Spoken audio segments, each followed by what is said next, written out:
क्या आपको पता है जमीन और समंदर में पानी, गैस और पेट्रोलियम जैसी चीजों की पाइपलाइन कैसे बिछाई जाती है?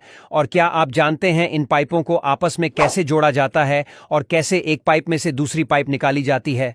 तो आइए देखते हैं जमीन से लेकर समंदर में पाइपलाइन बिछाने का पूरा प्रोसेस। पूरी दुनिया में पाइपलाइनों का जाल बिछा हुआ है।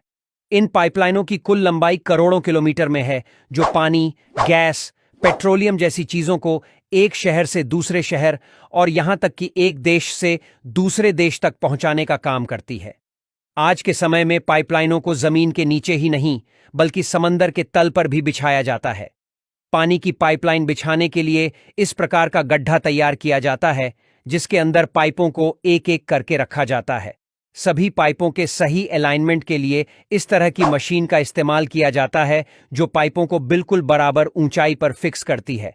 पाइप्स बराबर ऊंचाई पर एक दूसरे के मुंह के बिल्कुल आमने सामने आ जाते हैं। इसके बाद हीटर का इस्तेमाल करके पाइपों के मुंह को गर्म कर पिघलाया जाता है और पाइपों को गर्म अवस्था में आपस में जोड़ दिया जाता है। खास तरह के प्लास्टिक से बनी ये पाइप्स आपस में मजबूती से चिपक जाती हैं। असल में यहां पहले से ही स्टील के बने पाइप्स बिछाए हुए थे, जिन पर जंग लगने से वे बिल्कुल खराब हो गए थे। इसलिए अब लोहे के सड़े गले पाइपों की जगह इस तरह के प्लास्टिक के पाइपों को बिछाया जा रहा है। इन पाइपों की मोटाई पहले से ही बिछाए गए स्टील के पाइपों से कुछ कम रखी गई है, जिससे ये आसानी से उन पाइपों के भीतर से निकल सकें। इस तरह की मशीन का इस्तेमाल करके पाइपों को खींचकर सही जगह पर फिट कर लिया जाता है और पूरी पाइपलाइन को बिछा लिया जाता है। यह है यूरोप में स्थित एक 120 किलोमीटर लंबी पाइपलाइन का निर्माण, जिसका प्रयोग प्राकृतिक गैस के ट्रांसपोर्टेशन के लिए किया जाएगा।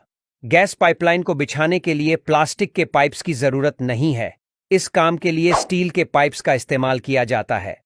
फैक्ट्री में पहले से ही तैयार किए गए इन स्टील के भारी भरकम पाइपों को साइट पर पहुंचाया जाता है और इसके बाद शुरू होता है इन पाइपों को आपस में जोड़ने का काम। इन स्टील पाइपों को आपस में वेल्डिंग की मदद से जोड़ा जाता है। इसके लिए पाइपों के किनारों को घिसा जाता है ताकि वेल्डिंग का काम मजबूती से किया जा सके।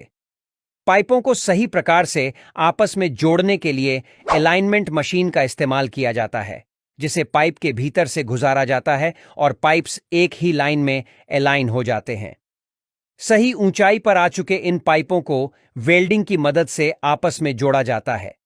इस प्रकार का गड्ढा बनाने वाली मशीन का इस्तेमाल करके जमीन में पाइपों के लिए जगह बनाई जाती है। कई सारी पाइपों को वेल्डिंग की मदद से आपस में जोड़ दिया जाता है और फिर उसके बाद उन्हें गड्ढे में लगाने का काम शुरू किया जाता है। इसके